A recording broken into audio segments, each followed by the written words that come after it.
This is an LA CTO Forum production.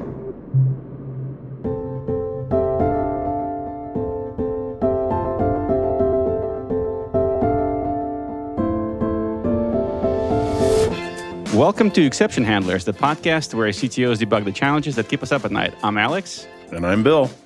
And on today's episode, we have a very special set of guests, a real treat for our listeners, I think. We're joined today by Oded Noy and Tony Carr, the co-founders of the LA CTO Forum. Welcome to the show, guys. Thank you. Great to be here. Before you introduce yourselves properly, I just want to let the listeners know the reason why you're on the show today is because this year happens to be the 25th anniversary of the LA CTO Forum.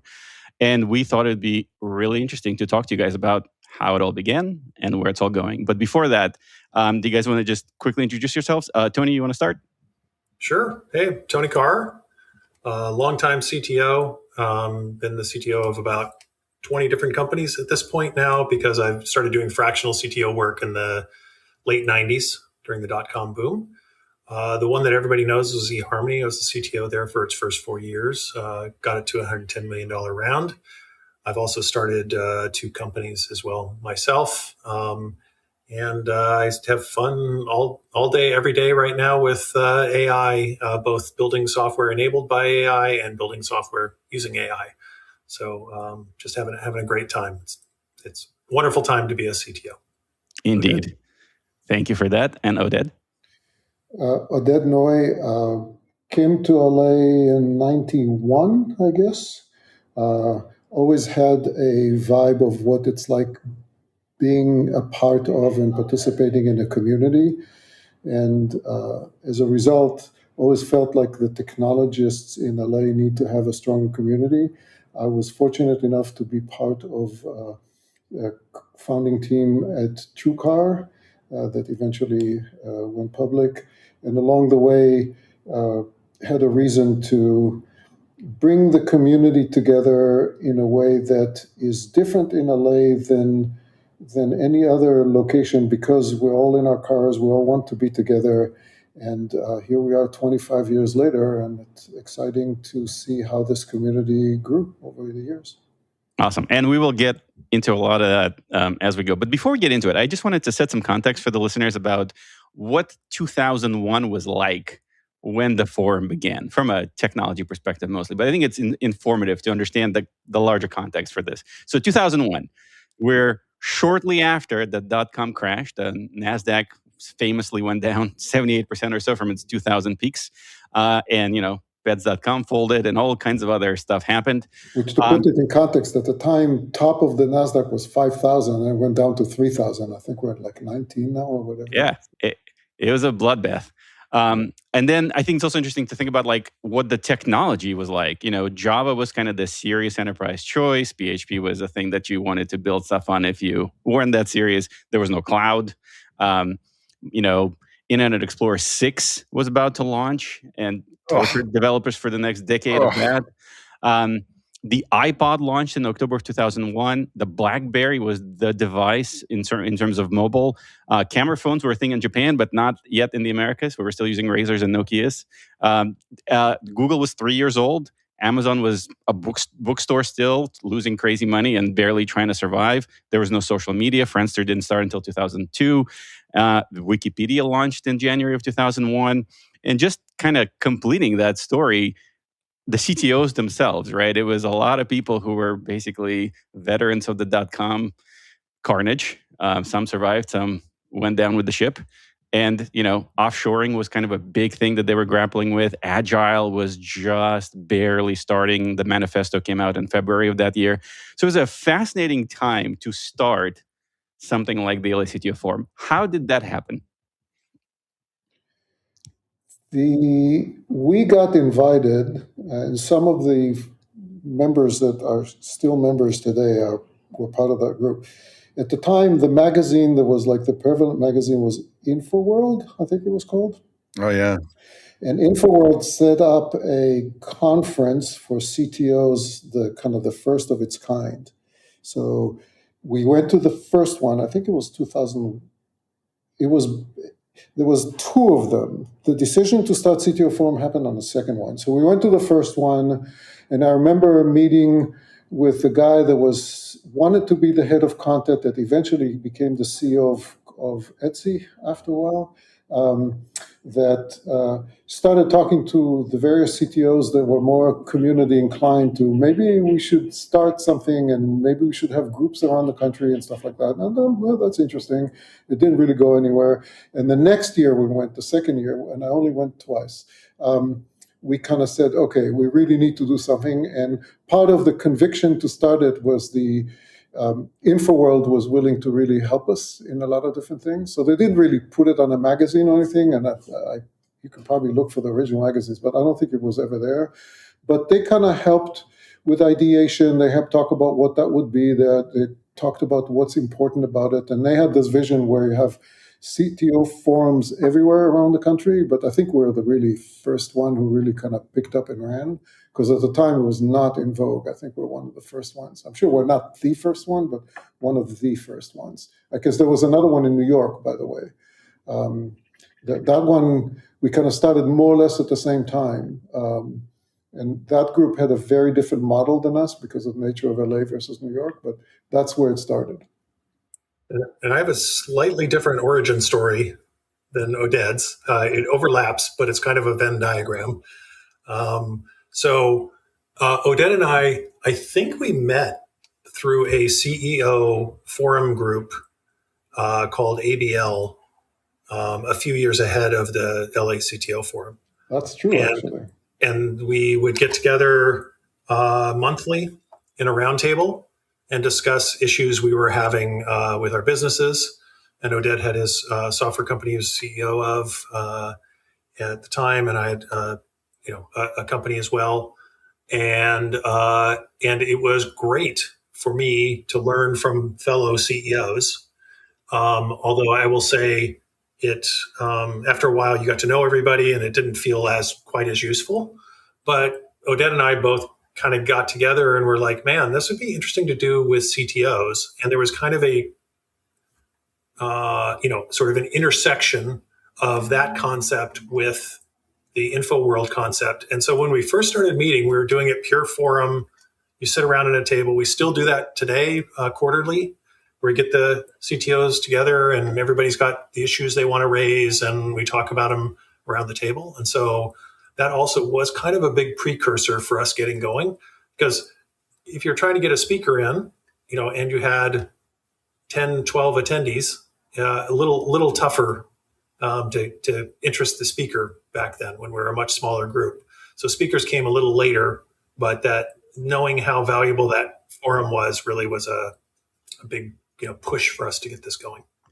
So actually, I was going to ask you about this, and I'm glad you bring this up. So I'm really curious, what did the first few meetings look like? And you mentioned some of that, but I'm also wondering how many people were actually attending. And really interestingly, at what point did you realize this thing has legs and it's actually going to go the distance? Was it like the first one? It took a while. How did that go? The first ones were every meeting was in a different place.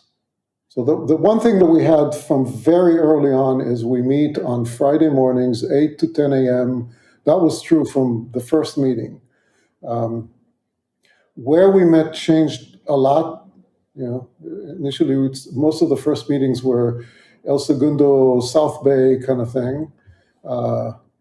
Anywhere between, it was rare to have less than 10 people, but no more than 20. So it was like 10 to 20. Usually the same people arrived, so it became like a group. I had a very important job because I always ordered breakfast, so I would bring donuts and coffee and kind of, that was my gig. And it wasn't clear where it was going to go. I remember a couple times there was one, as you asked the question, there was one meeting that really sticks in my head, maybe because of what Tony just said, that a lot of what we did initially is what we call what keeps you up at night, which is from the ABL days, right? It's like a round table kind of share information from one another.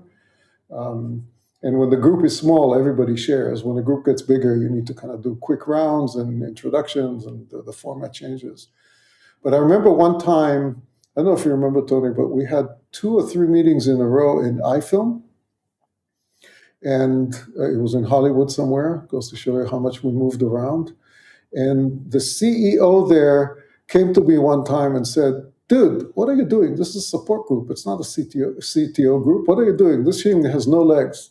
I remember that like it was yesterday. And that really kind of forced us to kind of start thinking more about a permanent location, started thinking about the format more, started thinking about the having speakers speak. That's all came out of that, cold water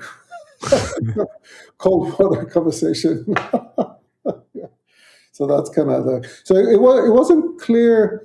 And it's one more thing. I know Tony raised his hand. I even remember days because there were a long stretch when I was in TrueCar, when TrueCar just started. First it was called Zag, and we did it at the Zag offices in whatever the name of the park is, and then we moved to Santa Monica, and that was like 5 years in a row where we TrueCar kind of hosted them, and there were meetings where like 5 people would show up. So we definitely had lulls during that period of time, and you ask yourself, why am I doing this? But here we are. Tony? Yeah, well, I will say, it's funny you mentioned that. So I actually, I've had that experience many times when I'm moderating the forum group. We sit around, we call it a round table, and people raise what's keeping me up at night and get feedback on it. And, back when we were doing it in person, it was very common for somebody to lean over and say, is this therapy or is this like a professional group?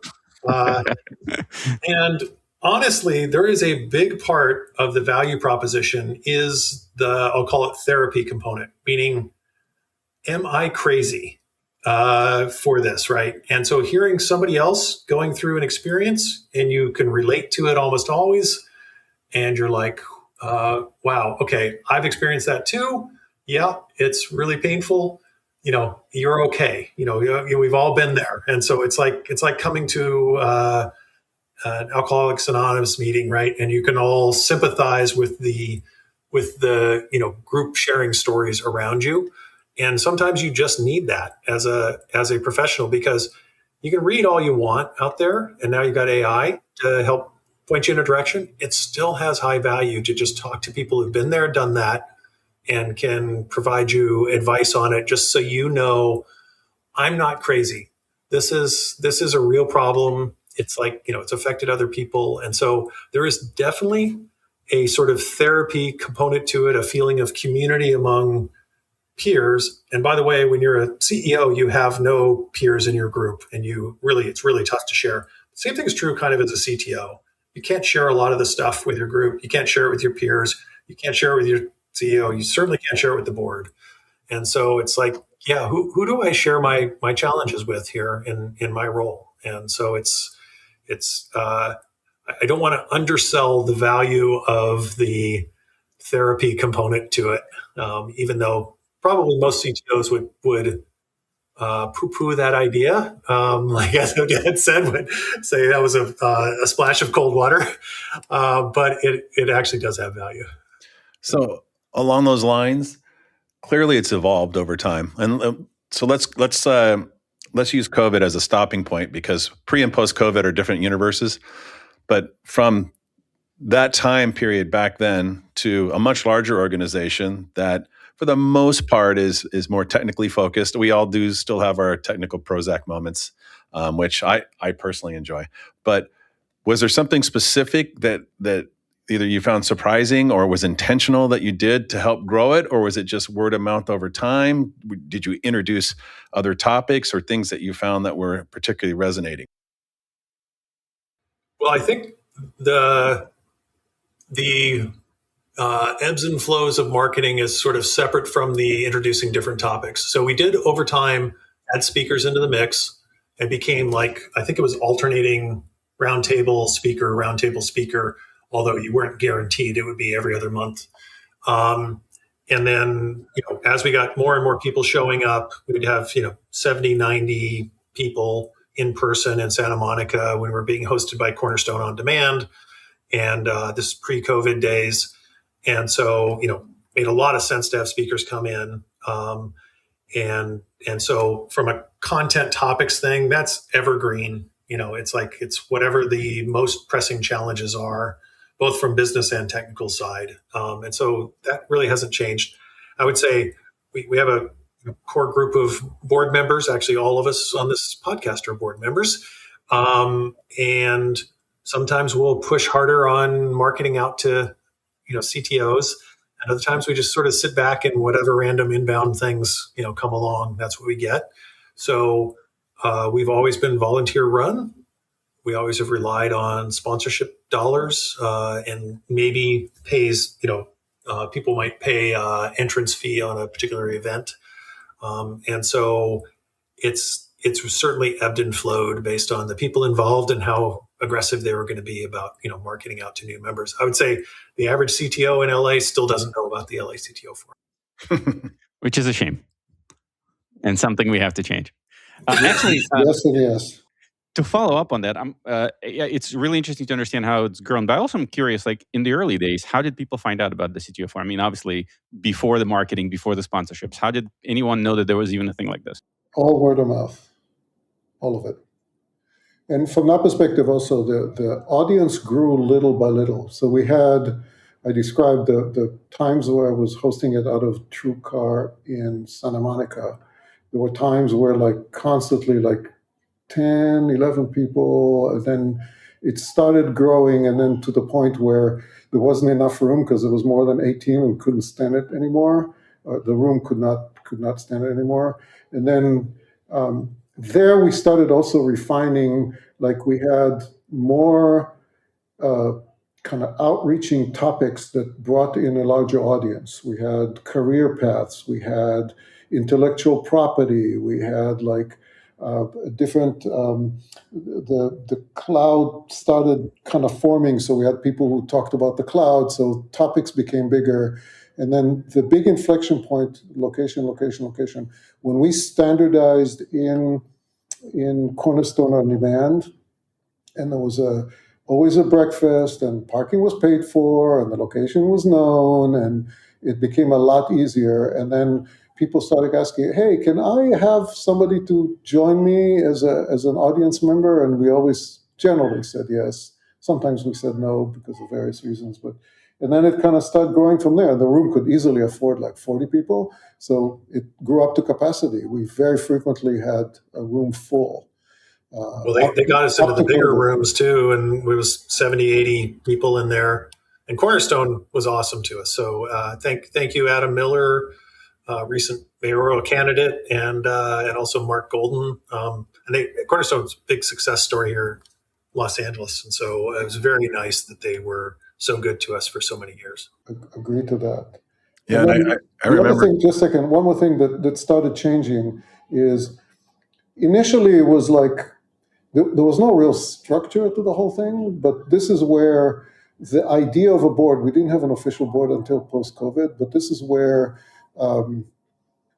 Tony and David and Trav, and this is where some membership really started to pick up and spend a lot more time on it and not just show up every other Friday and hope that something happens.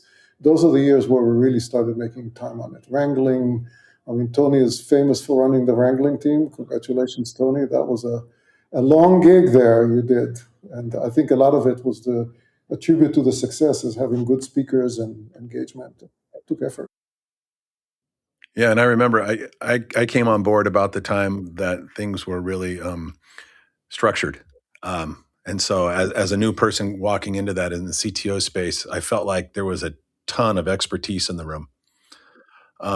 But shifting gears slightly, the COVID era happened, which kind of blew up all personal contact, which was, in my experience, a very huge part of the overall experience.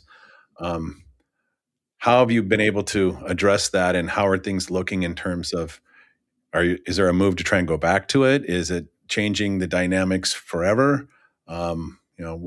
What are your thoughts on this, given the fact that a lot of the early days were based upon physical proximity and growing from that direction, and now it's digital proximity?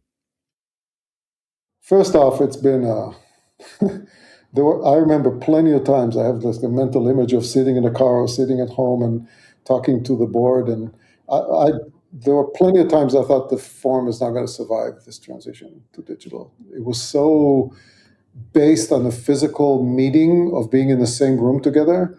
Also, to give you context, the meeting usually ended up at 10 a.m. on a Friday, and it started at 8, and most people were there on time, and most people stayed at least an hour after it was over. It was like a gathering, not because it was a social smoothing event, but just because you got good advice.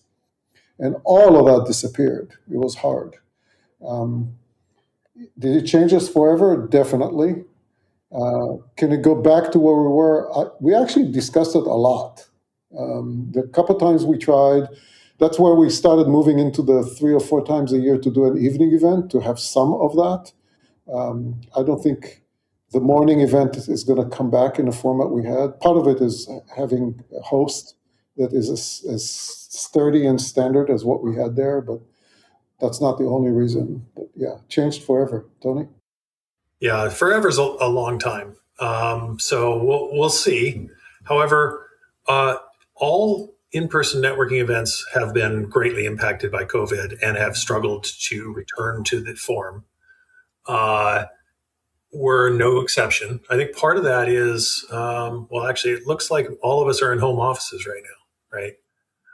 And so if you were already going into Santa Monica to go work, then dragging you in on a Friday morning might not be all that hard to do. If I'm trying to drag you out of your home on a Friday morning to get you to come into Santa Monica, that seems insane. And same thing's true in an evening event.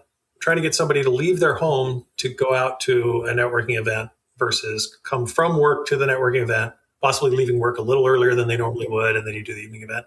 It's like it's much, much harder to get people in person into a room, and we're used to working at home.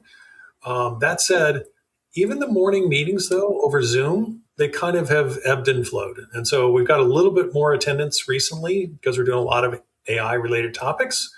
And I'm also cross-promoting it a little bit more with a CTO list that I had through a prior company. And so, we are getting more folks in the room, but, it's definitely still down. But that's true across the board. You look at, hey, what networking events am I going to in Los Angeles? And so prior to COVID, all the way back to the .com boom, there was, 2, 3, pretty large networking events every week. And now it's hard to find a good one. So it's definitely, things have changed for in person. So if that's okay, guys, I'm going to ask myself my own question and answer it, if you don't mind me doing that. It's like, if that's the case, 25 years later, why the hell are you still working on this, right? Because this is like, I can't remember the last time that a week went by that I didn't do something for the CTO Forum, literally. I mean that. And the answer is, thank you for asking a question. Great question, thank you. The answer is because there's something really true about technologists engaged in supporting other technologists and sharing openly, voluntarily, and full of heart information one the other and supporting each other in the journey that we're on. And that is increasingly going to be true in the age of AI as well, right? Where our jobs become lonelier to some degree. We talked about that earlier, that the job description of what's product and what's engineering is completely blurring at this point. All of those things that on one hand, the CEOs don't want to talk about AI, and then everything needs to be AI first, and why are you not doing 100% of your code with AI, and things that are kind of, the pendulum swings are kind of, they hit you in the face all the time. The idea of having a vibrant, proactive, supportive community of professionals seems like the right thing to do.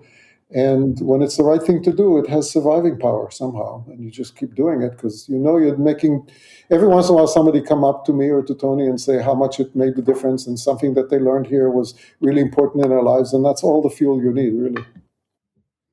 Well, actually, I was going to ask about that exact thing. So you've had this 25 years of incredible impact on the larger CTO community in LA and beyond, right? Part of the thing with COVID is you can't have it in person because a lot of people are no longer in LA, but they're still part of the forum. It just kind of dispersed nationally. What are some of the more maybe notable, prouder moments that you've experienced dealing with the forum, whether it's somebody saying, I found a great job, or I made this amazing connection, or I learned this incredible thing, or whatever it is? Anything come to mind? I think Oded just said what my answer is. Well, I get a lot of value for myself, and I will plan topics that I need help on. And I just hope that I can get them planned and scheduled in time for it to help me on whatever thing I'm facing at that point.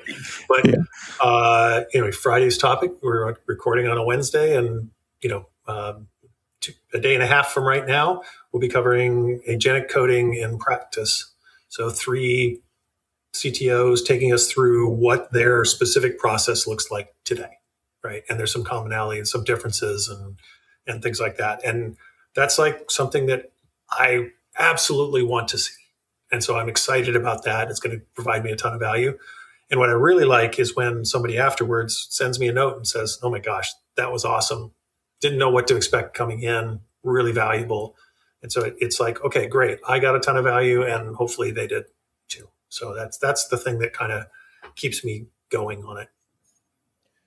If you do a training course and you train a lot of people, you have a semester and every once in a while you'll have a student that comes to you, oh my God, this really made a difference in my life.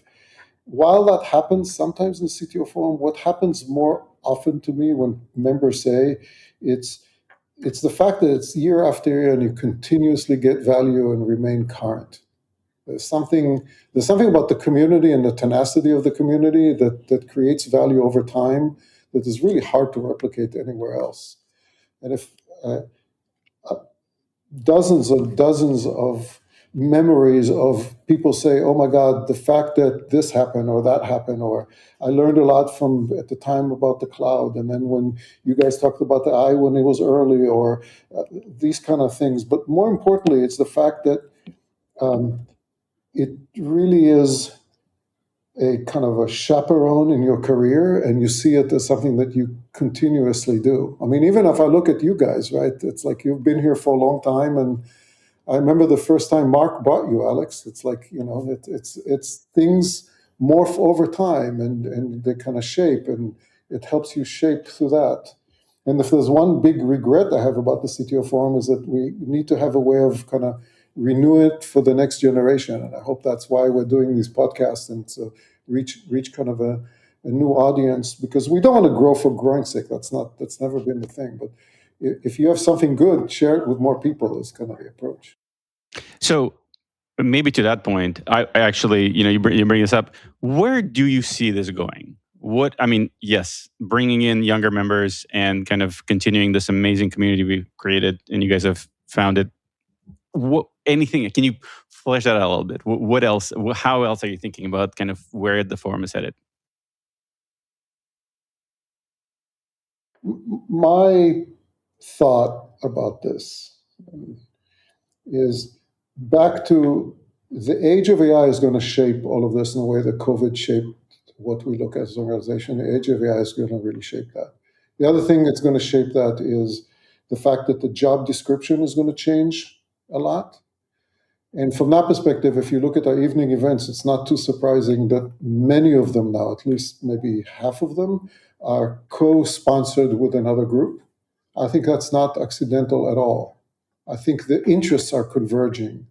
I think the communities are converging. The job description is converging. So I think defining things in rigid forms is going to be articulate less, and not in terms of support groups psychologically, but this age of abundant intelligence, whereas theoretically coding is no longer a verb, it's a noun, that's something that the LLM do, changes so much so quickly that absorbing that as a community is something that it takes a community to do. not one individual going into a corner and solving that. Like even, Alex, if I think about my highlights, right? The fact that you're working on whatever you're working on with LLM and you call me and you pitch me for half an hour so excitedly about what you're working on, that makes my day. Yeah, well, Bill and I frequently talk about this topic, and pretty much every episode we do has some aspect of this.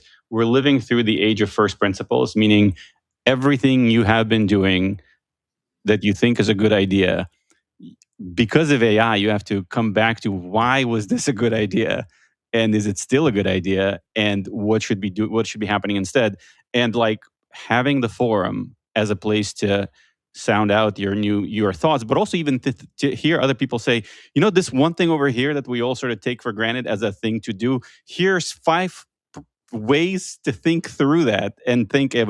I think Tony, of the thing we did with Agile, the SDLC and stuff, right? Like, here's 4 perspectives on what we all took for granted as the way to do software. You just don't get that anywhere else. It's a kind of an amazing value add that you really can only get from a place like the CTO Forum.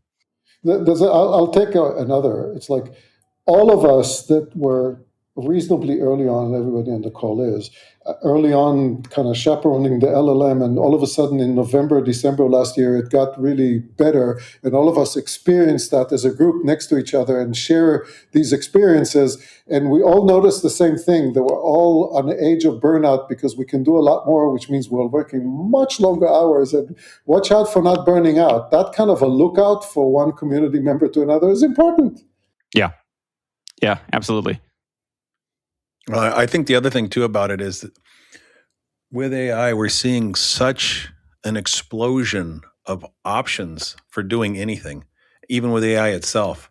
And it's not just additional tools and frameworks. It's also things such as how you address AI. Cloud Code didn't exist, 12 months ago, 14 months ago. And now it's very common for CLI to be a thing. And being able to talk to other people about that is huge. To find out, like, oh, it did blow up for you. Okay, good. I won't do that. But along those lines, what do you see as the biggest current obstacle for the forum to be successful going forward, given the fact that AI has kind of put us into a unique blender in terms of there's so many different options that we can follow and ways to pursue? Easy answer from my perspective. That's 2 things: membership and sponsorship. More members, next generation of members, and having events that and activities that draw sponsorship that make this all possible. Those are the 2 things. Tony, you have a different... Yeah, I mean, if you have the audience, that has value to the sponsors. I think there still will be demand to get in front of a high quality audience like we have. So I think those things go hand in hand.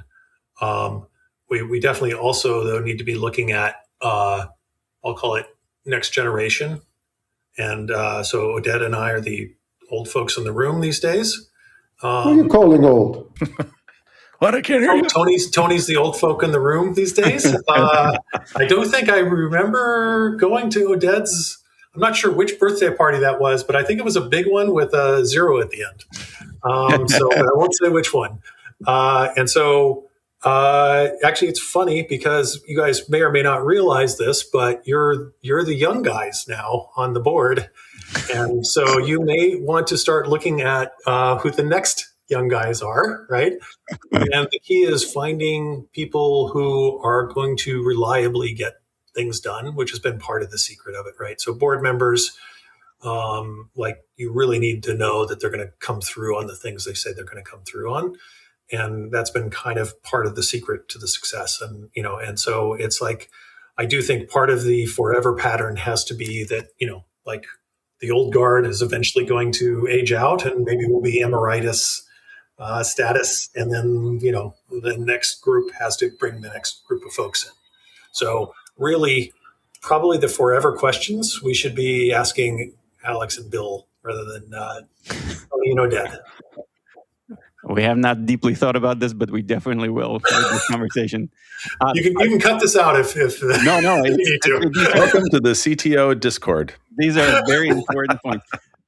So I kind of want to end with, you guys have put so much time, energy, blood, sweat, and tears into this organization. Was it all worth it? One thing I heard myself say more than any other thing about the CTO Forum is I can't believe how much I put into it, and I cannot explain why I got more out of it than I put in. Because it's absolutely true. Can I call one thing? I'm not sure I can do one thing. I mean, did I get a gig out of it? Arguably, yes, at some point, but that's completely beside the point. It's like I don't look. All of the years that you ask yourself, why the hell am I doing this? That's you ask yourself during a lull when nothing is happening, and then something big is happening, and then it's like, yeah, let's go. Have not lost that yet. So for me, definitely I've gotten more value out of it. And what I was saying before about, the great feeling you get from having helped somebody, learn about something. It's probably not a coincidence that I was a professor for 10 years from 1990 to 2000. And the forum started in 2001. And it's like, it allowed me to have that kind of feeling of, okay, I can contribute to people, learning. I'm learning myself. I'm sort of the first audience member for every session I'm in. It's like, I want to learn all this stuff, and I'm going to get to ask whatever questions I need to ask. However, I am thinking about, hey, how can I pull something together that's going to have value to everybody? And so that's part of it. So I get a lot out of this. Is it an even trade-off? Probably. I might be putting more in than I get out at this point, but we'll see. I still love it. So That's wonderful to hear, and I'm sure I speak for certainly both Bill and I, but pretty much every member of the forum, current and past, in saying thank you so much for starting this, for keeping it going for 25 years, and here's to 25 or 50 more years. Yeah, Here. I just, if I may, not intentionally having the last word, but the CTO Forum is really a team sport. It is by a community, for a community. We just happen to be at a particular point of service of that community. It's not about us. It never was. It really is by and for the community. Hear, hear. Well, thank you again for joining us today. This is a wonderful discussion. I'm very glad you were able to make it. It was great to be here. Thanks you, for the invite, guys. Thank you. Well, if you found the topic we covered today or topics like this one interesting or relevant to you, LA CTO Forum has lots of opportunities to engage with other CTOs on topics just like this one. If you're interested in learning more, find us on LinkedIn or on the web at lactoforum.org. And until next time, may your deployments be smooth and your tech debt manageable. And remember, if you can't handle the exception, at least log it properly. We'll catch you next time.